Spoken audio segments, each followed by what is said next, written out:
What would you do if saving a stranger's life meant losing your own? 28-year-old Maya Rodriguez was just trying to photograph Seoul's nightlife when she witnessed something she shouldn't have. A beating, a betrayal, a man left to die in an alley. She had two choices: walk away and stay safe, or intervene and risk everything. She chose wrong. Or maybe she chose right. This is the story of how one decision in a dark alley changed two lives forever. How a photographer and a crime boss's son fell in love while running from death itself. If you're ready for a story about courage, sacrifice, and impossible love, you're in the right place. Let's begin. Maya Rodriguez had been in Seoul for exactly 3 weeks when her life changed forever. She was a freelance photographer from Chicago, 28 years old, building a portfolio of international street photography. Seoul's Gangnam district at night was a dream. Neon lights reflecting off rain-slicked streets, the contrast between ancient temples and modern skyscrapers, the energy of a city that never slept. She'd been walking through an industrial area near the Han River, camera in hand, when she heard it. The sound of violence. Most people would have run, should have run, but Maya had grown up in Chicago's South Side. She knew the sound of someone being hurt, and she'd learned young that sometimes witnesses were the only thing standing between life and death. She moved quietly toward the sound, staying in the shadows, camera ready. What she saw made her blood run cold. 5 men in black surrounded a 6th man who was on his knees, hands tied behind his back, face already bloody. The man kneeling was young, maybe 30, dressed in an expensive suit now torn and stained with blood. The leader, a scarred man with cold eyes, raised a gun. Maya didn't think, she just acted. She raised her camera and fired off a series of shots, flash on, bright enough to momentarily blind everyone in that alley. "Hey!" she shouted in English, then fumbled for the Korean phrase she'd learned. "Dowajuseyo! Help! Police!" It was a bluff. She had no phone signal in this industrial dead zone, no way to call anyone. But the flash, the shout, the possibility of witnesses, it was enough to create confusion. The scarred man shouted orders. 3 of the men moved toward Maya. She ran. She ran like her life depended on it, because it did. Behind her, she heard shouting, footsteps, the crack of a gunshot that sent her diving behind a dumpster. Her heart hammered so hard she thought it might burst through her ribs. Then she heard different footsteps, stumbling, desperate. The man from the alley appeared, hands still bound, face a mask of blood and determination. He'd used the distraction to escape. He saw Maya, their eyes locked. "Run," he gasped in accented English. "They'll kill you." "Your hands," Maya said, fumbling in her camera bag. She always carried a utility knife for emergency repairs. Her hands shook as she cut through the zip ties binding his wrists. "Why?" he asked, voice hoarse. "Why would you help me?" "Because nobody deserves to die in an alley," Maya said simply. More shouts, getting closer. The man grabbed her hand. "Grab my hand, now, or we both die." They ran together through the industrial maze, the man leading despite his injuries. He seemed to know these streets, ducking through passages and shortcuts that slowly put distance between them and their pursuers. Finally, they burst onto a main road. The man pulled out a phone with a cracked screen and made a quick call in Korean. 3 minutes later, a black SUV screeched to a stop beside them. "Get in," the man said, pushing Maya toward the vehicle. "I don't know you," protested Maya, even as exhaustion and fear made her legs shake. "You know I'm being hunted. You know I'm injured. You know you just became a witness, which makes you a target." His dark eyes held hers. "Get in the car or stay here and wait for them to find you. Your choice." Maya looked back at the industrial district, seeing flashlights in the distance, searching. She got in the car. "Okay, pause for a second." Maya just made a choice that's about to change her entire life. She saved a stranger, and now she's in a car with him, running from killers in a foreign country where she doesn't speak the language. If your heart is racing right now, hit that like button. And if you want to know what happens next, and trust me, this story gets intense, smash that subscribe button and turn on notifications because you do not want to miss the next part. Drop a comment right now. Would you have gotten in that car? Be honest. Fire emoji for yes, skull emoji for no. All right, let's get back to Maya's story because things are about to get complicated. The SUV drove through Seoul's streets with practiced precision, the driver taking random turns, clearly checking for tails. In the back seat, Maya pressed a clean cloth, handed to her by the driver, against the cut above her man's eyebrow. "Thank you," he said quietly, wincing, "for what you did back there." "Who are you?" Maya asked. "Who were those men? Why were they trying to kill you?" The man studied Maya for a long moment, as if deciding how much truth to tell. "My name is Lucas Park. My father runs one of the most powerful organized crime syndicates in Seoul. Those men worked for a rival organization. They kidnapped me to send a message to my father." Maya's hand stilled. "Organized crime? You mean the mafia?"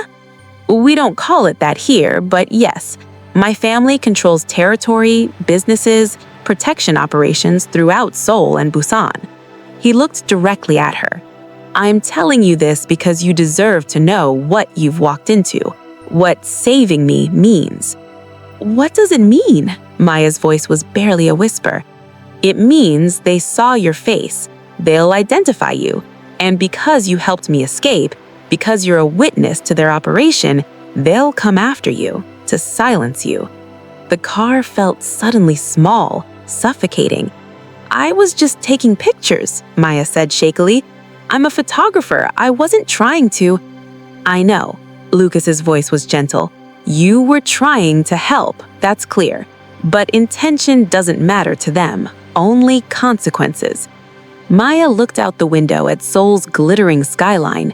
Just hours ago, she'd been photographing street food vendors and night markets, planning her next series of shots. Now she was in a car with a crime boss's son running from killers in a foreign country where she doesn't speak the language. "What do I do?" she asked quietly. "You have two options," Lucas said. "One, we can take you to the airport right now, get you on the first flight back to the United States.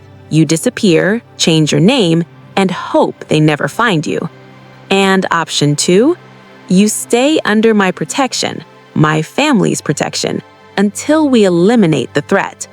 Maya laughed bitterly. "Stay under the protection of a crime syndicate? That's insane." "Yes," Lucas agreed, "but it's also the only way to guarantee your safety. My father has resources, security, ways of handling threats that the police don't." The SUV pulled up to a high-rise building in an exclusive district. Doormen in uniforms stood at attention. "This is my building," Lucas said. "We'll go to my penthouse. You'll be safe there while we figure this out. But Maya, when you look at him, when you look at me, once you step out of this car, there's no going back to your normal life. Not for a while, maybe not ever. So choose carefully." Maya thought about her mother back in Chicago, about her small apartment in Lincoln Park, about the photography exhibition she'd been planning, about her simple, safe, predictable life. Then she thought about the men with guns, about the fact that they'd seen her face in the camera flash, about being hunted in a foreign country with nowhere to hide. "How long?" she asked. "How long until it's safe?" "I don't know," Lucas said honestly. "Could be weeks, could be months.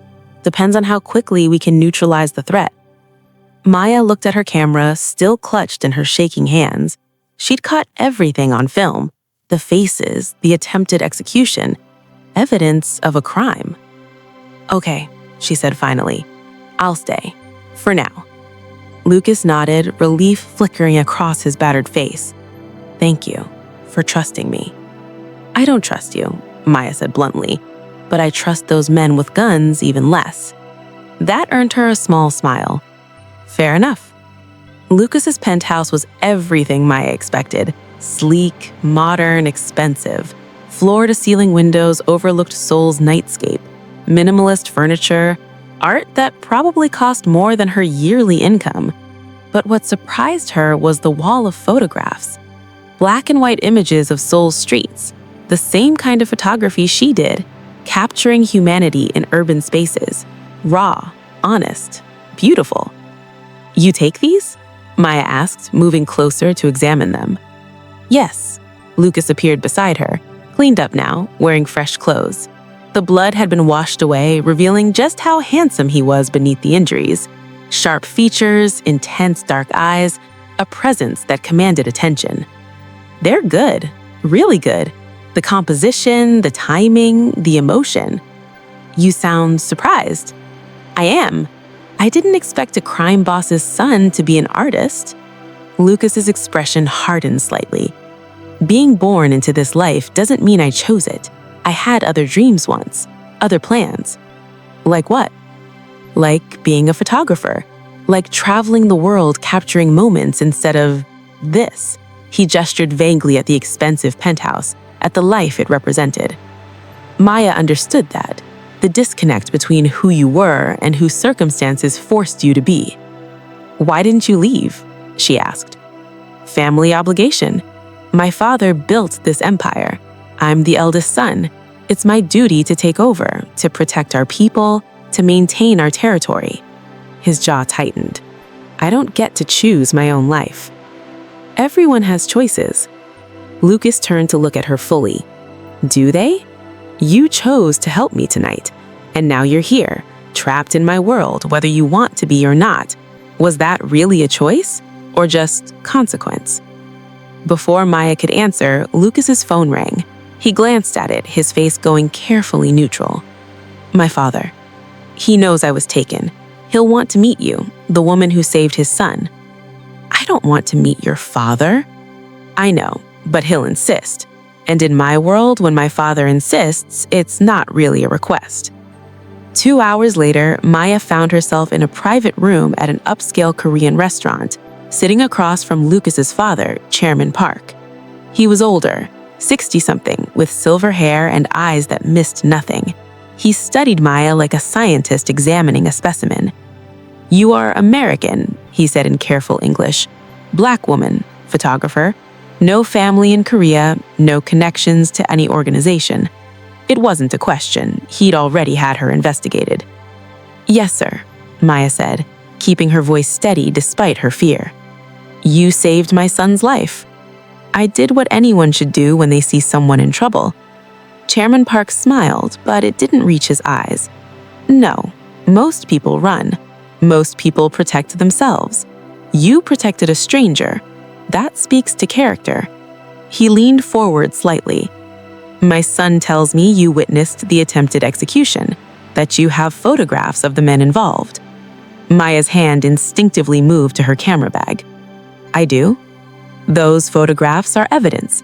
Evidence that could start a war between my organization and the Zhao family who took my son. Evidence that makes you extremely valuable or extremely dangerous, depending on perspective. I'm not trying to be either. I'm just trying to survive. Survival, Chairman Park nodded. A wise goal. Here is how you survive, Miss Rodriguez. You stay under my protection. You provide my photographs to my people. We identify everyone involved, and when this is over, we ensure you can return to your life safely. And if I refuse? The temperature in the room seemed to drop. Then you leave this restaurant without protection. The Zhao family will find you within hours. They will kill you to eliminate the witness. And I will not intervene. He paused. Your choice. Maya felt Lucas tense beside her. She realized he was waiting to see what she'd choose, waiting to see if she'd trust his father, trust his world. She thought about her options, really thought about them. Running wouldn't save her. The Zhao family had resources, connections. They'd find her eventually. Going to the police would start an international incident and likely get her killed before any trial. Staying under Chairman Park's protection was the only logical choice, the only chance at survival. "Okay," Maya said finally. "I'll stay. I'll provide the photographs. But I want your word that once this is over, I walk away free. No obligations, no debts." Chairman Park studied her for a long moment, then nodded slowly. "You have my word. Help us eliminate this threat, and you will be free to leave." He stood, the meeting clearly over. "Lucas will ensure your safety. You will stay at his penthouse where security is best. Do not leave without protection. Do not contact anyone from your previous life. Do not do anything that might alert the Zhao family to your location." It felt like a prison sentence, but it was a prison sentence that kept her alive. Okay, we need to talk about what just happened. Maya went from tourist photographer to protected witness in the span of a few hours. She's now living in a crime boss's son's penthouse, providing evidence for what's basically a gang war, and she can't contact anyone from her normal life. This woman's courage is unreal. If you're inspired by her bravery, or if you think she's completely insane, let me know in the comments. And if you're as hooked on this story as I am, make sure you're subscribed because the next part involves danger, deception, and something Maya definitely didn't expect: falling in love. Hit that like button if you want to see what happens between Maya and Lucas, because the tension between them, it's about to explode. All right, back to the story. Things are about to get emotional. The first week of captivity, because that's what it felt like, despite the luxury, Maya and Lucas maintained careful distance. He gave her the master bedroom, he took the guest room. They moved around each other like cautious animals, polite but wary. Maya spent her days editing photographs, providing detailed descriptions of everything she'd witnessed. Lucas's people used her images to identify 3 of the 5 attackers. Progress, but not enough. The nights were harder. Maya would lie awake in the massive bed, listening to the sounds of Seoul outside, feeling more alone than she'd ever felt in her life. She couldn't call her mother, couldn't contact friends, couldn't post on social media. She'd vanished from her own life. One night, unable to sleep, Maya wandered into the living room at 2 a.m. and found Lucas standing at the window, glass of whiskey in hand, staring out at the city. "Can't sleep even?" he asked without turning. "No." "Want company?" "Yeah, actually, I do." He poured her a whiskey. They stood together in comfortable silence, watching Seoul's lights twinkle below. "Tell me about Chicago," Lucas said eventually. "About your life there." So she did. She told him about growing up on the South Side, about her father who died when she was 12, about her mother who worked 3 jobs to keep them afloat, about discovering photography at 16 when a teacher gave her a disposable camera, about realizing that through a lens she could tell stories, capture truth, show the world things they'd otherwise miss. "Photography saved me," Maya said softly, "gave me purpose, a way to process grief and poverty and fear, a way to see beauty in broken things." Lucas listened without interrupting, his dark eyes focused completely on her. "What about you?" Maya asked. "What did you dream of before all this?" Lucas was quiet for a long time. "I wanted to be free," he said finally, "to travel, to photograph the world like you do, to make my own choices about who to love, what to become, how to live." He laughed bitterly. "Instead, I learned how to run criminal operations, how to negotiate territory disputes, how to intimidate and threaten and occasionally hurt people to maintain order." "Do you hate it, your life?" "Every day." The admission seemed to cost him something. "But hating it doesn't change it, doesn't give me an escape." "Everyone has choices, Lucas." "Do they?" He turned to face her fully. "If I walk away from my family, my father's enemies will see it as weakness. They'll attack. People I care about will die. So where's the choice? Stay and be miserable, or leave and watch everyone I love get slaughtered?" Maya understood that trap, the weight of obligation that crushed dreams. "What if—" she started, then hesitated. "What if what?"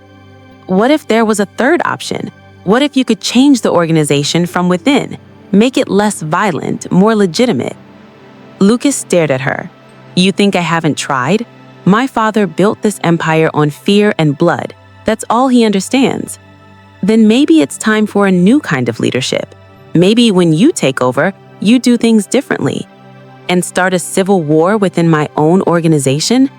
Maybe, or maybe you inspire loyalty through something other than fear. Lucas looked at her like she was speaking a foreign language, like the concept was so alien he couldn't process it. You're either incredibly naive or incredibly wise, he said finally. I haven't figured out which. Can't it be both? That made him smile, a real smile, warm and genuine. They talked until dawn, sharing stories, dreams, fears. By the time sunlight painted Seoul's skyline gold, something had shifted between them. Connection, understanding, the beginning of something that felt dangerously like friendship. The days blurred together. Maya spent mornings editing photos. Lucas spent them handling business, though he was careful never to discuss details of the criminal operations in front of her. But afternoons and evenings became theirs. Lucas taught Maya Korean phrases. Maya showed Lucas her editing techniques. They cooked dinner together, him teaching her traditional Korean dishes, her introducing him to Chicago soul food made with Korean ingredients. They photographed Seoul from his rooftop garden, comparing compositions and techniques. They debated art and philosophy and what made a photograph powerful versus pretty. They watched Korean dramas with Maya asking constant questions about cultural context. They explored music, movies, books. Slowly, the penthouse stopped feeling like a prison and started feeling like a sanctuary. And slowly, carefully, they fell in love. It wasn't a sudden realization. It was gradual, accumulated moments. The way Lucas made sure her coffee was perfect every morning. The way Maya learned to read his moods, knowing when he needed silence versus conversation. The casual touches that lingered. Hands brushing when passing dishes, shoulders touching when reviewing photographs together. The way he'd tuck her hair behind her ear when she was concentrating. The way they'd both started staying up later, neither wanting the day to end, finding excuses to extend their time together. 3 weeks into her stay, everything changed. Lucas's father called a meeting. Emergency. The Zhao family had made a move, kidnapped one of Chairman Park's key lieutenants. Maya overheard Lucas on the phone, speaking rapid Korean, his voice tight with stress. When he hung up, his face was ashen. What's wrong? Maya asked. My father wants retaliation, immediate and violent. He's planning to attack one of the Zhao family's businesses tonight. Civilian casualties are expected. Expected? You mean innocent people will die? This is how it works in my world, Maya. Strike, counter-strike, escalation. It doesn't stop until one side is destroyed. And you're just going to let it happen? What choice do I have? You could refuse, you could tell your father there's another way. Lucas's expression hardened. You don't understand. Refusal isn't an option. Questioning my father's orders in front of the organization would be seen as weakness, as betrayal. Then maybe it's time for some betrayal, Maya said quietly. Lucas stared at her. What are you saying? I'm saying maybe it's time to stop this cycle. Maybe it's time to choose differently. And how exactly do you propose I do that? Just walk away from my family? From my responsibilities? No, I'm saying use your position to create change. Refuse the violent retaliation. Propose negotiation instead. Be brave enough to try something new. You're asking me to commit professional suicide. I'm asking you to save lives, including your own soul. They stared at each other, the tension between them electric. Finally, Lucas grabbed his jacket. I need to go to the meeting. We'll discuss this later. Lucas. Later, Maya. He left. Maya stood alone in the penthouse, heart racing, mind spinning. She pulled out her phone, the new one Lucas's people had given her, supposedly secure. She stared at it for a long moment. Then she made a decision that would change everything. She called the police. Hello? I need to report a crime that's about to happen.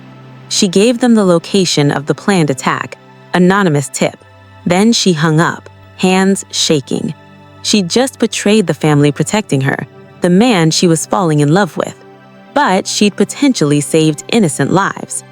2 hours later, Lucas returned. His face was a thundercloud.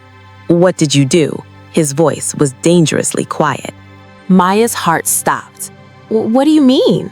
"The police raided our target location before we could attack. They were waiting. Someone tipped them off." He moved closer. "Was it you?" Maya could lie, should lie, but she'd never been good at deception. "Yes." The single word hung between them like a knife. "You called the police on my family, on me. I called the police on a planned massacre of civilians. There's a difference." "In my world, there's no difference." Lucas's control finally snapped. "Do you have any idea what you've done? My father will investigate. He'll find out, and when he does, he'll know that someone in his organization has a conscience, that someone refused to let innocent people die. He'll know someone betrayed us, and betrayal means death, Maya, even for me." The reality of what she'd done hit her. She swallowed hard. "I'm sorry. I couldn't just let it happen. I couldn't." "You should have trusted me. Talk to me first." "Would you have stopped it?" Silence. They both knew the answer.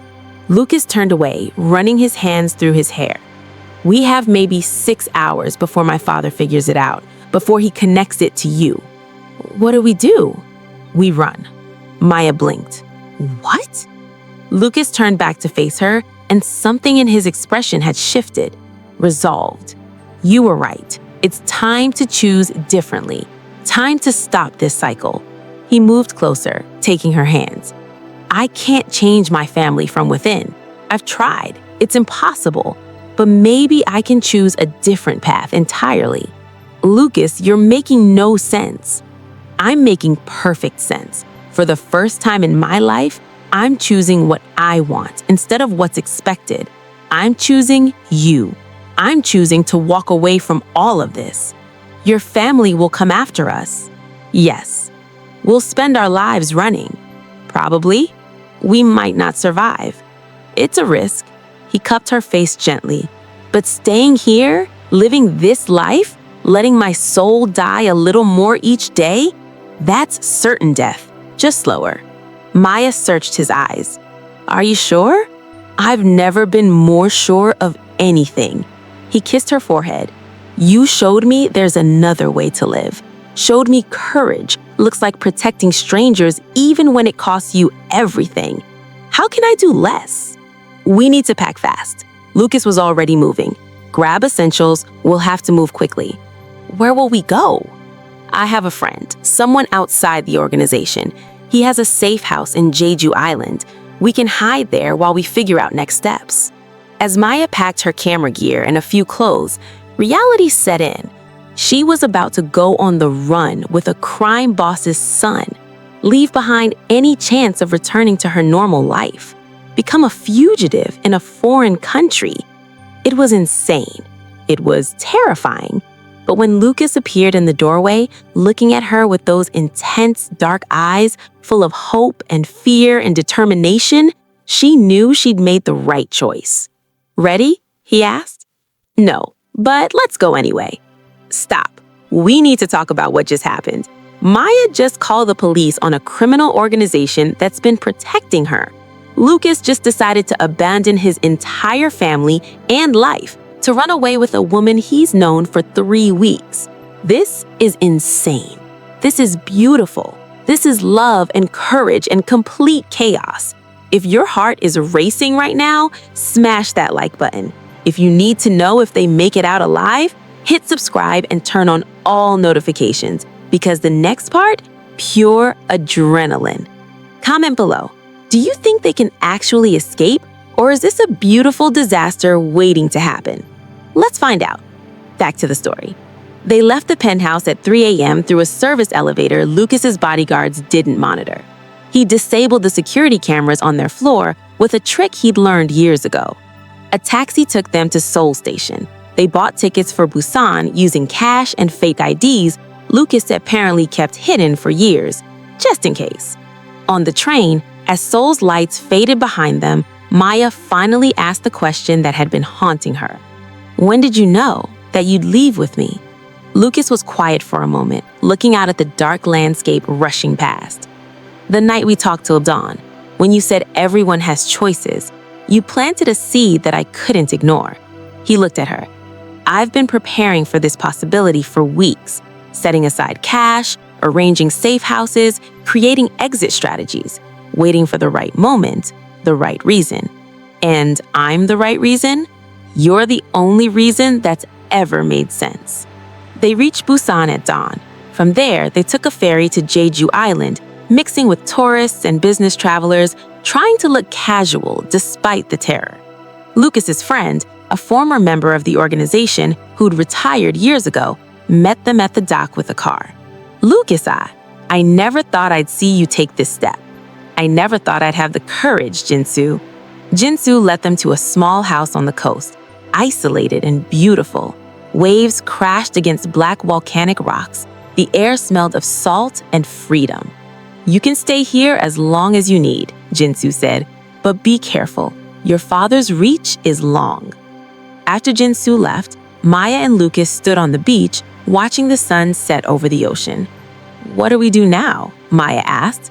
"We figure out how to live, really live, not just survive." That night in the small house, they finally gave in to what had been building between them for weeks.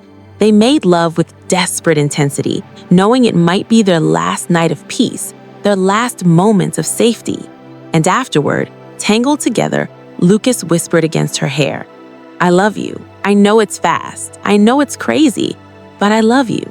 Maya turned to face him, tracing the line of his jaw. "I love you too. And you're right, it's completely insane." They fell asleep in each other's arms, the sound of waves their lullaby. They woke to pounding on the door. Lucas was on his feet instantly, body tense, reaching for a gun he'd stashed under the bed. "Stay here," he whispered to Maya. But Maya grabbed her camera instead of hiding. If this was the end, she'd document it. Lucas opened the door cautiously. Jinsu stood there, face pale. "They know. Your father knows. He sent men to Jeju. They'll be here within hours." Lucas's jaw tightened. "How many?" "6, maybe more. We need to leave, now." They packed in minutes. Jinsu drove them to a small airport where private planes departed. "I have a friend," Lucas said, making calls as they drove. "He owns a charter service. He owes me. If we can get to him before my father's men arrive." They made it to the airport with 20 minutes to spare.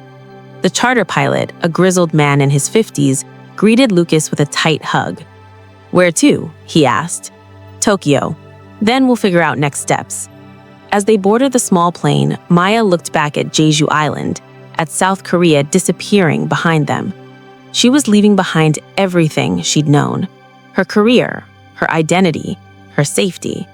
But as the plane lifted off and Lucas took her hand, squeezing tight, she realized she wasn't losing everything. She was choosing something better.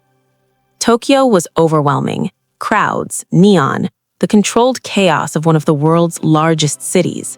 They checked into a capsule hotel using fake names, squeezing into the tiny sleeping pod together. "Romantic," Maya joked, trying to lighten the mood. "Give me time. I'll make it up to you with a proper honeymoon, somewhere safe." "Honeymoon?" Maya's heart skipped. Lucas pulled a small box from his jacket. Inside was a simple silver ring. "I bought this at the Jeju ferry station. I know it's not much. I know this is probably the worst proposal in history, but..." He took her hand. "Maya Rodriguez, will you marry me? Will you build this crazy, dangerous, beautiful life with me?" Tears streamed down Maya's face. "Yes, God help me, yes." He slid the ring onto her finger. It fit perfectly.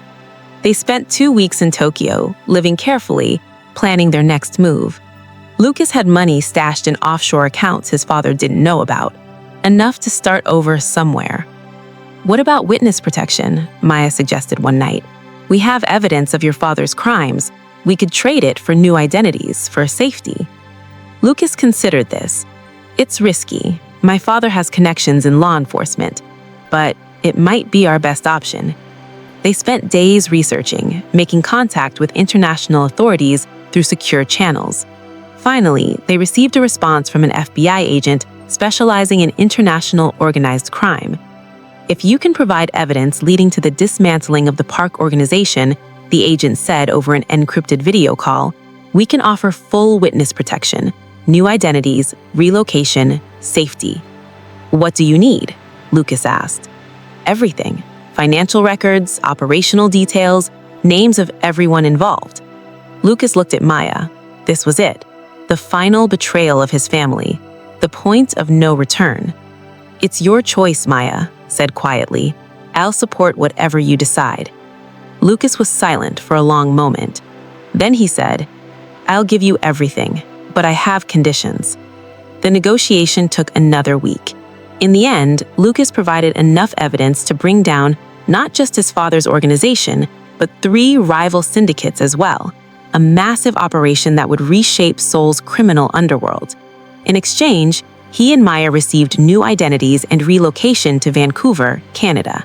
6 months after Maya had witnessed that attempted execution in a Seoul alley, Maya and Lucas, now legally Michael and Maria Chen, stood in a small apartment in Vancouver's Kitsilano neighborhood, watching rain streak the windows. You okay? Maya asked, watching Lucas stare at nothing. My mother called, he said quietly. She used the emergency number I left her. She wanted to know if I'm safe. What did you tell her? That I'm alive, that I'm happy, that I'm sorry. His voice broke slightly. She said she forgives me, Lucas continued, voice thick with emotion. She said she always knew this life would destroy me if I didn't escape. She said she's proud of me. Maya wrapped her arms around him from behind, resting her head against his back. What about your father? He disowned me, publicly, declared me dead to the family. Lucas turned to Maya. I expected that. What I didn't expect was relief. For the first time in 30 years, I'm free of his expectations, free of his world. Are you happy, really happy? Or do you regret? He silenced her with a kiss. I regret nothing. You gave me a life worth living. That's everything. Life in Vancouver settled into a rhythm. Maya found work with a local photography studio, slowly rebuilding her portfolio under her new name. Lucas, now Michael, enrolled in photography classes at the community college, finally pursuing the dream he'd abandoned at 18. They lived modestly. The penthouse and designer suits were replaced with a small apartment and thrift store finds, but they'd never been happier. Some nights they'd cook dinner together, teaching each other recipes from their different worlds, Korean and American, tradition and innovation, creating something entirely new. Other nights they'd walk along English Bay, cameras in hand, capturing the sunset over the Pacific, the street musicians, the way light reflected off glass towers. They were building a life, a real life, together. But peace never lasts forever. Maya was developing photos in their makeshift darkroom, really just the bathroom with blackout curtains, when Lucas came home early from class. We need to talk, he said tightly. Maya emerged, hands still wet from the chemical baths. What's wrong? Lucas showed her his phone, an email from an unknown sender. No message, just an attachment. A photograph of them walking on English Bay, taken yesterday. Maya's blood ran cold. They found us, she whispered. Someone found us, Lucas corrected. Could be my father's people, could be one of the rival organizations, could be someone looking for revenge. What do we do? He pulled her close. We contact our FBI handler, request emergency relocation, start over, again. How many times will we have to run? I don't know. Maybe forever. Maybe until everyone who wants me dead is gone themselves. Maya pulled back to look at him. Is this the life you want? Running? Hiding? Always looking over your shoulder? No, Lucas cupped her face. But it's the life I chose when I chose you, and I'd choose it again every time. They called their handler, explained the situation. Within 6 hours, they were being moved to a new location. This time, a small town in Montana, population 2,000. So far from Seoul's glittering skyline, it might as well be another planet. The town was called Clearwater. It had one main street, 2 churches, a diner, and endless sky. Their new names, Sarah and David Kim, a married couple from California relocating for work. The cover story was simple.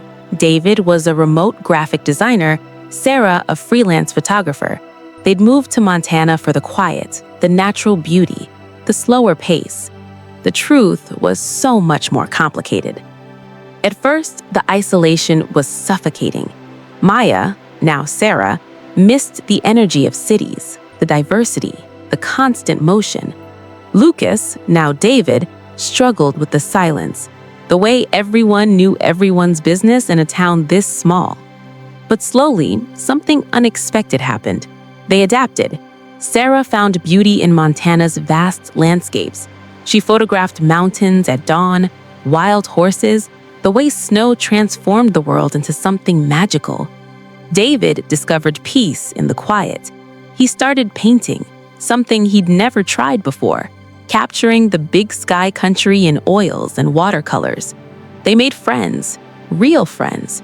Meg, who ran the local diner and made the best pie Sarah had ever tasted. Tom, the retired firefighter, who taught David to fish. The young couple next door with twin toddlers who needed occasional babysitting. Simple lives, simple connections, but real. 6 months passed without incident, then a year, then 2 years. The photograph in Vancouver became a distant memory, a nightmare that had faded. They began to believe they might actually be safe. On their 3rd anniversary of arriving in Clearwater, David proposed properly.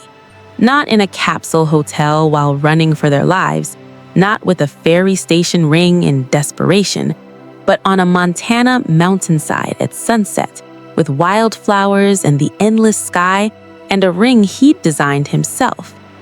"We've been legally married for 3 years," he said, taking Sarah's hands. "But I never got to do this right, never got to choose you in daylight instead of darkness." He knelt in the wildflowers. "Sarah, Maya, whoever you are in this moment, whatever name you carry, will you marry me again? Will you choose this life, this version of us, every single day?" Sarah was crying, laughing, pulling him to his feet. "Yes, forever, yes." They were married 2 weeks later in Clearwater's small chapel. Meg made the cake. Tom walked Sarah down the aisle, since her real mother couldn't know she existed. The whole town showed up, these people who'd welcomed 2 strangers and made them family. It was perfect. It was real. It was theirs. That night, in their small house on the edge of town, Sarah and David sat on the porch watching stars emerge. Do you ever regret it? Leaving Seoul, your family, everything you knew? David considered the question carefully. "I regret the pain I caused my mother. I regret that my sister had to deal with the fallout of my choices. I regret that people I cared about got hurt in the war that followed." He turned to look at her, eyes reflecting starlight. "But regret leaving? Regret choosing you? Never, not for a single second. Even though we're in hiding, even though we can't contact our families, even though we might spend our whole lives running, even if." He took her hand, running his thumb over her wedding ring, the real one now, not the ferry station placeholder. "You showed me courage isn't the absence of fear. It's choosing love despite it, choosing to protect someone even when it costs you everything." Sarah leaned into him. "I never meant to change your life." "I know, you just meant to save it. And you did, in every way that matters."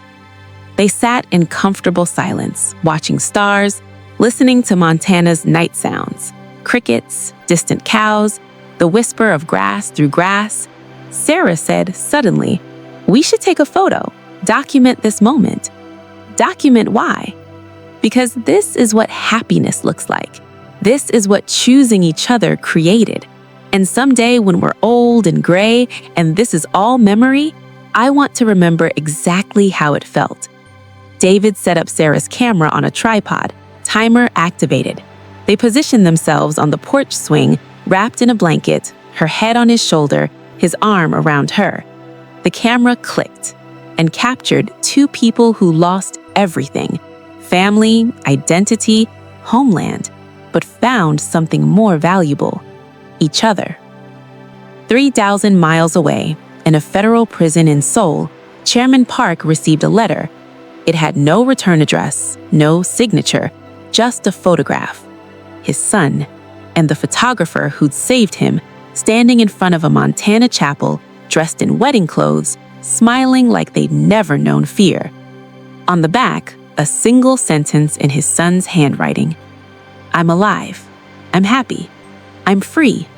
Goodbye, Father." Chairman Park stared at the photograph for a long time. Then, for the first time in 30 years, he wept. Not from anger, not from rage at the betrayal, but from relief. His son had escaped, had broken the cycle, had chosen love over legacy.